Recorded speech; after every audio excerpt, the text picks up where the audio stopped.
দাদু, দাদু, কোথায় যাচ্ছেন আপনি? আপনার মন খারাপ কেন? আজ আগস্ট মাসের 1 তারিখ। মিছিলে যাবার কথা ভাবছি। এতগুলো মানুষ সরকার হত্যা করলো, তার বিচার চাইতেন হবে। ছাত্রছাত্রীদের মৃত্যুর কথা মনে হলে বুকে আগুন ধরে যাচ্ছে। ঘরে আর থাকতে পারছি না।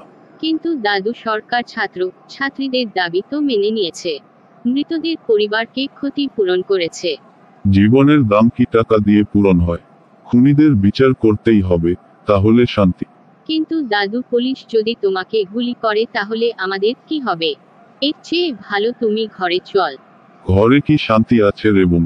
মা ছেলেকে কোলে তুলেছিল, কিন্তু সেই ছেলেটি কি রক্ষা পেয়েছে? এর থেকে ভালো বিচার নিয়ে ঘরে ফিরে আসব, যেন এমন খুন আর না দেখতে হয়।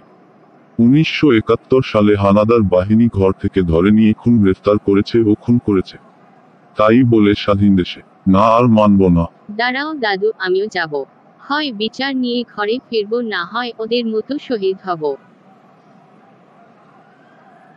আরে, তুমিও মাথায় শিং পরে আসছো।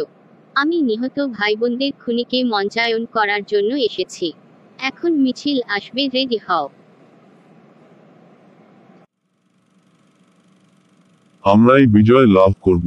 চল মিছিলে যায়। খুনিরা ক্ষমতা দিয়ে পার পাবে না। আমরা আজ মরলেও শান্তি পাব। সুবিচার না থাকলে বেঁচে থেকে লাভ নাই। Right, let's remember our reform movement heroes.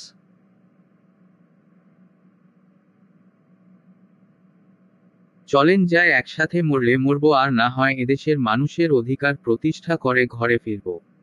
সাম্যের বাহিরে কিছু নেই। সময়ের পরিবর্তনের সাথে সরকার পরিবর্তন হবে, কিন্তু মানুষ খুনের রাজনীতি যেন আর না থাকে দেশে। খুনিরা কোন আদর্শ হতে পারে না, তার একটা পরিচয়, সে খুনি।